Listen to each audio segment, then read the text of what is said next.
After a barrage of requests for one single individual, I have decided that it's time to start doing a monthly recap of all the movies I watched, all the big films, and give you a ranking from worst to best. I know, no one's ever done this before on the history of the internet. And because I'm such a visionary, always one step ahead of the competition, short, of course, for competition, I am covering the July films a week into August. It's brilliant. It's perfect. Anyway, I hope you enjoyed this new type of content that'll be a nice companion to all the other movie reviews, live streams, and movie-related content. If you find yourself enjoying it, feel free to subscribe.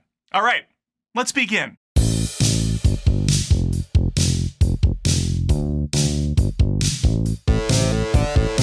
In the number 10 spot is Medea's Destination Wedding, and I have to tell you, this is an impressive achievement. To be worst on a list full of films featuring some of the biggest piles of ass I've seen all year. Very well done, Medea and friends. This is the Checks Notes 13th film in the Medea franchise.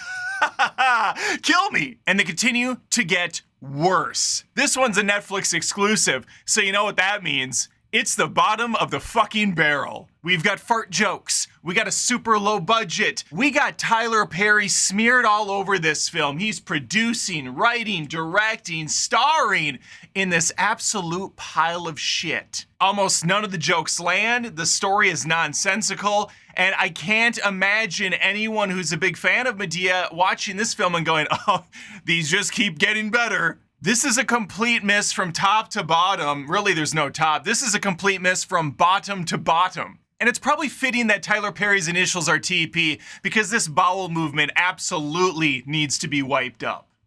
Let's go to 9. Here's a fun fact for you. We call them Adam Fun Facts here on the channel. No one in the world was asking for another Smurfs movie, let alone a third reboot of these blue-balled abominations. Yet, here we are again! A lot of people don't know this, but James Corden is actually the main character of this new Smurfs movie. The advertising, the marketing would have you believe this was a Rihanna vehicle as Smurfette, singing and dancing with all the other Smurfs. And you know, there's a part of you, there's the sick, twisted part of you that's thinking, maybe we get a Smurf gangbang in this thing.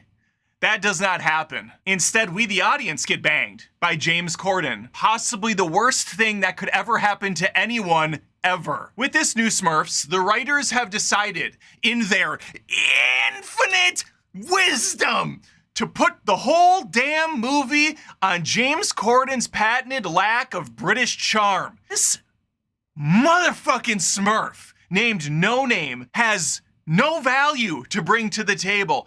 Rihanna as Smurfette, not even attempting to play a character. She's just her sassy Rihanna self, snapping her fingers. I don't need no Smurf to get the job done sort of energy we all really can't stand at this point in movies. The art style here is uglier than whatever my neighbor's dog did in the yard this morning, and there is not an ounce of creativity in this picture.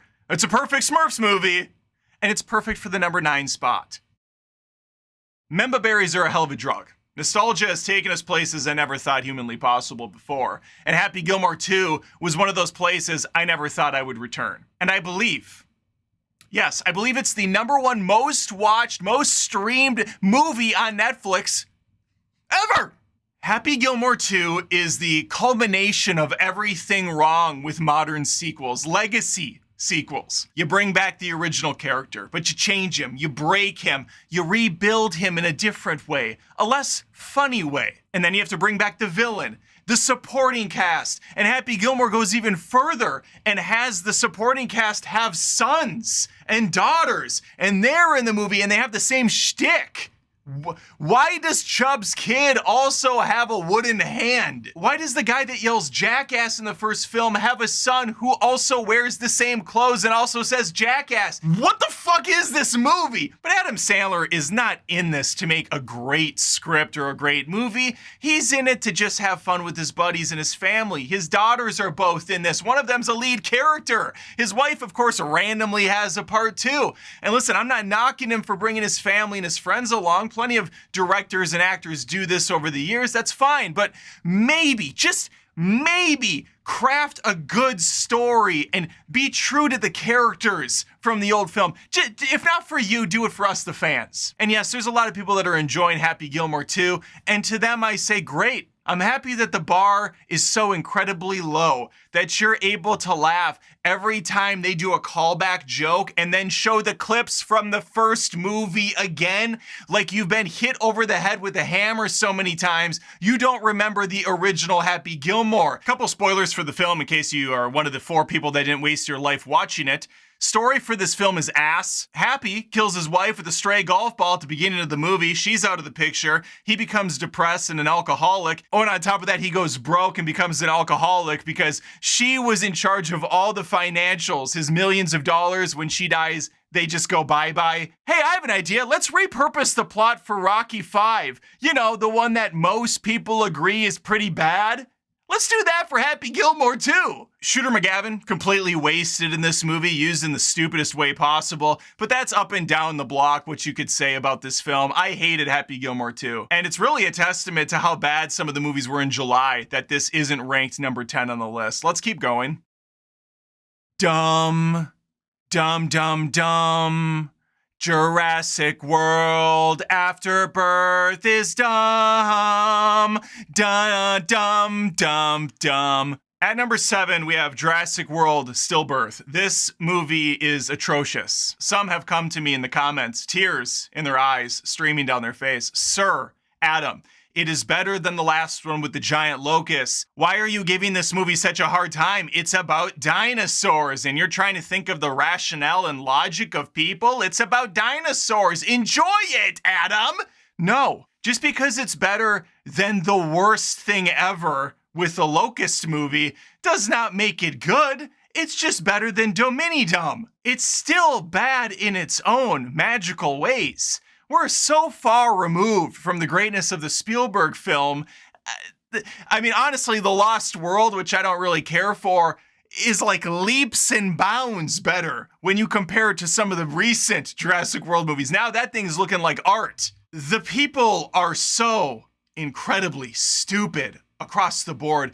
You have the family with the boyfriend in name only, doesn't really do anything that would necessitate him being a boyfriend. He just sucks. Oh, he jumped off a boat at one point. Congratulations. You did the same thing the rest of her dumb family did. Their whole side plot was absolutely awful. Then you have ScarJo, my Scarlett Johansson, who I love, up and down the block. She is miserable in this film. I'm sure she had a good time making the movie, but that didn't really translate to a great character. Instead, she comes off mostly like a female Vin Diesel in the later Fast and the Furious films. They just kind of pick her up and move her to the next scene where she stands there a little uncomfortably, doesn't do anything physically impressive, even though she's supposed to be like the best of the best mercenaries. The plot's been recycled to death now. They're going to yet another secret island to do the whole Deep Blue Sea plot where they have to extract some DNA from some dinosaurs. I broke down the raft sequence in the film and just how completely asinine it was and how it frustrated me to no end because you finally have a great set piece with the T-Rex pulled from the book, inspired, I should say. It's not near as great as what's there. And they just botched the shit out of it. Not only that, this raft is a super raft.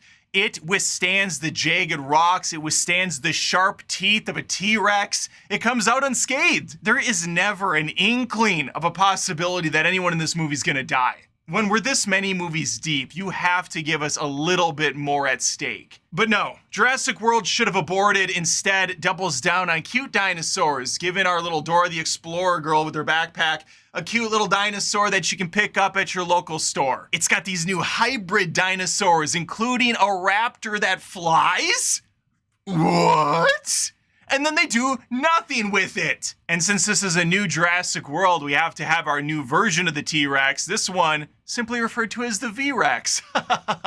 Stupid. And it is stupid. It's barely in the movie, and when it is there, I just scratch my head thinking, who is this thing created for? What person going to the park wants to look at this abomination? And that's kind of how I felt as an audience member. What audience wants to look at this abomination? And then a dose of reality sets in. Slaps me across the face when I see this movie crossing the $900 million threshold. Probably gonna make $1 billion when all is said and done. People love dinosaurs. It's as simple as that.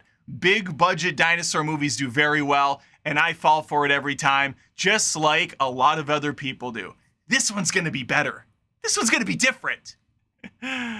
It's not. Hey, remember earlier when I was talking about Happy Gilmore 2 and how awful legacy sequels can get? Let's talk about I Know What You Did Last Summer, 2025 edition. It's one of those great movies where the title is the exact same as the original movie just to confuse and frustrate older fans. And since it did well enough at the box office, there's probably going to be another I Know What You Did Last Summer. What are we going to call it? I Still Know What You Did Last Summer again? Or are they just going to call it I Still Know What You Did Last Summer and we just have to remember dates? That's always a great time. The movie unfortunately wasn't. We are in the middle chunk of the list, so the movies are getting more bearable now. And I would put I Know What You Did Last Summer exactly there. Watchable, bearable, skippable. You don't need to see this movie. You probably shouldn't see this movie. It does nothing new or original. It's just the same crap, different era. We brought back the old dogs for one last ride, or maybe several more last rides. They say the things from the first movie. And we have the scary boat hook killer that was never really that menacing or scary of a character to begin with. Cards on the table. I'm just not that into the I Know What You Did Last Summer franchise. So for me personally, there's not a lot of investment here. Nostalgia is out the window completely. And even as a standalone film, it's just not very fun to watch. The characters are all pretty unlikable. The story is boneheaded at best when these idiots go up to the top of a peak and they just stand in the middle of the road to watch the fireworks. As people do. Kills are in no way, shape, or form memorable. The twist villain makes no sense at all, and it actually just does a disservice of the previous movies. It makes no sense if you actually watched the second one, because how that ends and how this one lines up, there's just no comparison to the two. Jennifer Love Hewitt, as it turns out, was a lot more fun to watch when she was younger in movies. The acting isn't bringing much to the table. The only thing this movie gets right, and it's not even something they get right, it's just something they acknowledge worked before, was Sarah Michelle Gellar, who was killed off in the first movie, foolishly so, and so this movie finds a cockamamie bullshit way to bring her back for a cameo. It's a stupid Memba Berry movie, and it's number 6. In number 5, we have Edington, an Ari Aster vehicle. This is a movie that's going to be polarizing. Some are going to put it at the top of their list for the year. Some will have it at the very bottom. I think it fits perfectly at number 5 on this list because that's how I felt watching it. Do I like it? Do I hate it? Or is it just kind of in the middle?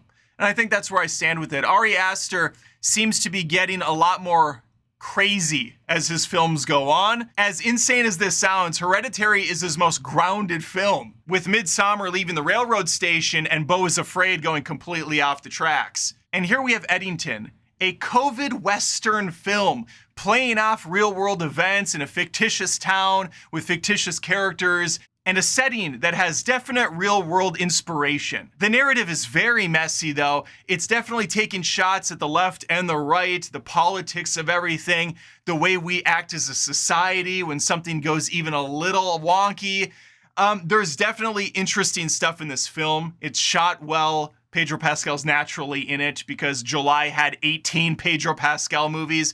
I'm being a little dramatic, but I wouldn't be surprised if that's the actual number. Joaquin Phoenix is the main character here. He's given kind of a Joker-esque performance. Not quite as insane, not quite as over the top, but still kind of that patheticness that you got from those Joker movies. I can confidently say Edington is a hell of a lot better than Joker Filet-O-Fish. But I still can't confidently recommend this movie. I think it's an okay watch that doesn't really have a focused ending. The third act really kind of gets out there. As it stands, Eddington's just another one of those movies that's way too quirky for its own well-being, and Aster seems infatuated with putting people in uncomfortable positions and not giving them the payoff. At the number 4 spot is an Amazon Prime movie called Heads of State. This is a film that I very much went into with the lowest of expectations, and I came out on the other side going, that was kind of stupid and entertaining. I don't think this is a great movie by any means, but Heads of State was a kind of a fun, watchable, schlocky time. John Cena and Idris Elba have a surprising amount of chemistry together. The dialogue, while very stupid, plays well. We have a couple heads of state, as it were, who have to join forces to get out from behind enemy lines. Think of the movie Behind Enemy Lines. It's a little similar to that, but far more ridiculous and over the top. But heads of state gets the job done and then inevitably spirals out of control in the final act to comically bad, where all the villains just randomly show up in the same room at the same time, and it's just chaos and destruction. And you could tell the screenwriter was like, fuck, I gotta end this movie. We're already 2 hours deep. They all just show up and die, the end. But this is the type of movie you watch for the banter and you stay for some of the larger-than-life action set pieces, which were surprisingly pretty cool. They looked fake. They definitely looked fake, but I had fun with it all the same. Number 3 goes to Superman, a movie that I thought would be at the tippy top of my best of list at the end of the year, but is most likely going to end up at the tippy top of my biggest disappointments of the year. And I say that while still telling you I enjoyed Superman on a superficial level. Superman's the hot drunk chick you see at the party, hang out for the night, have a great time, and then never call again. Because she's just not that deep, bro. You are not connecting on any sort of level outside of, hey, I like the Despicable Me movies too. But I've talked about all of my hangups with Superman, and there are a lot of them, believe me, but let's be positive here. And I will just say, it's an easy breezy watch. It's in and out before you know it, little over 2 hours, colorful as hell, tons of action, tons of humor, James Gunn style. You might not appreciate it. You know yourself better than I know you. But for me, it at least moved at a brisk pace. It's got a large net. It's gonna pull in a big audience of folks, from the little kids to the old grandpas, who can appreciate it for what it is. A big budget summer blockbuster. And while I had pie in the sky aspirations for this film that James Gunn absolutely didn't deliver on, he at least delivered on the basics for me. It's a hopeful Superman, it's a caring Superman, and we have a brand new sandbox to play in full of a lot of different characters that can go down some interesting avenues in the future. The casting, for the most part, is pretty damn great, and much like the comics, it's nice to see yet another interpretation of this character. We've had the dark, moody, emo ones, we've had some of the stoic ones, we've had the animated ones. Here we are again. Superman 2025, a watchable disappointment. If you would have told me that the Fantastic Four Baby Steps was gonna leapfrog Superman in a best of playlist, I would have said you're out of your mind, Sally. I don't know your name. I don't know why I went with Sally, like this is like 1952 or something. But here we are. Number 2, I have the Fantastic Four, and it's not because of the action, which at times is pretty damn cool and impressive looking, especially that Silver Surfer chase, get through the black hole. Certainly not for that real baby that they're claiming was on set at all times. No. Much like The Incredibles, Fast and the Furious, and the Olive Garden, it's about family.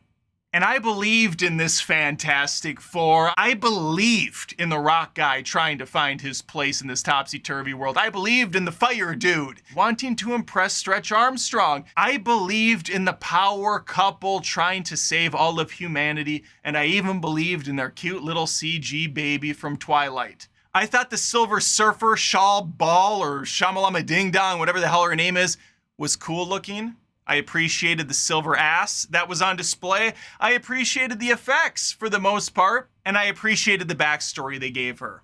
I'm talking about the character development, not the ass this time. It is almost unheard of for me to say the following, but I wished the Fantastic Four was longer. The movie runs quick, and I could have spent a little bit more time building up these individual characters even more, but I wouldn't trade that first 30 minutes for anything. I really dug the family dynamic. I really appreciated the robot running around Herbie fully loaded, baby-proofing the house. I really enjoyed the camaraderie between the uncle, the best friend, the husband and wife dynamic. It all worked really well. Yes, Galactus was handled like a little bitch. He tripped over his own aspirations, fell into a black hole, but at least he wasn't a smoke cloud. And that's the bar that this one had to get over. And it did. Speaking of power couples, Alison Brie and Dave Franco star in Together, my #1 film of July. And much like the story in Together, this movie's better off watched as a pair. I've seen this film twice. The second time I watched it with my wife, she enjoyed it quite a bit. I was worried because she hated The Substance, which was my favorite movie of last year. She hated it. It was too gross, too graphic. Ugh. This one, though, It finds that nice middle ground. It has some parts that are a little extreme, but nothing that goes so far where you want to throw up in a garbage can. We have great performances by both of our leads. The dialogue is witty. There's an energy to the movie that I enjoy. It's got an eerie vibe, but there's also some dark humor. The relationship, the arguing, the pettiness all felt real, probably because they're married in real life. That helps. I love the soundtrack. The visuals are great. There's some cool, trippy stuff going on later on. It all works. It's a body horror movie that can be appreciated by even those that are pretty squeamish towards the subject. And some of those visual effects are pretty damn impressive when the bodies are like morphing together here and there. The plot, while solid and definitely with a creative device over the top of it, does have a lot of formulaic stuff. Like, you see enough horror movies, you can spot what's gonna happen and when, and there's a lot of that. The ending is the only thing that will polarize folks. I've already heard online when I talked about this before in my full review that some people hated the ending and it ruined the whole movie. I'm not on board with that. I actually, you see where the movie's going, and then you're like, I don't know if I want this to happen. I don't think this should happen. But then you think about it a little bit longer and it plays out that way. And you go, you know what? This is the only way it really could have ended. This is perfect. I'm actually fully on board. I'm invested. I'm watching it again. And I highly recommend you check out Together if you haven't. It's the best of July, and I would say my top 3 on the list are movies I would recommend for different reason. Heads of State at 4, fine. Watch it if you want on a rainy Sunday afternoon. Everything beyond that is tread fucking lightly for me. All right, there you have it, my top 10 movies of July. Let me know if you saw them, all of them, none of them, some of them, and if I pushed you in a direction or another, I would appreciate it. I would also appreciate you checking me out on Spotify, Apple Podcasts, and YouTube. Hitting subscribe, it is free. And if you wouldn't mind, you don't even need to listen on Spotify or Apple Podcasts, but if you just leave a star, the 5 stars or whatever is a 10 out of 10, just do it for me. It would mean a lot. I also have a merch store, Adam Does Movies, on Fourth Wall. There's links in the link tree. You can check out some shirts, some good catchphrases on there and whatnot. And hopefully you stay for the next review, which is gonna be Weapons. I'm gonna have that out in a day or two, checking it out tomorrow night. And I'll let you know if you should see it or not. All right, hopefully I see you next time. Take care. If you appreciate my content, I am a one-man band. This is a ton of work, and you want a way to give back. Head on over to patreon.com/AdamDoesMovies. There's tons of exclusive perks over there. Look at these awesome supporters so far. There's some of the best people on this planet, and you could be one of them. You could be right there alongside, and I would appreciate it.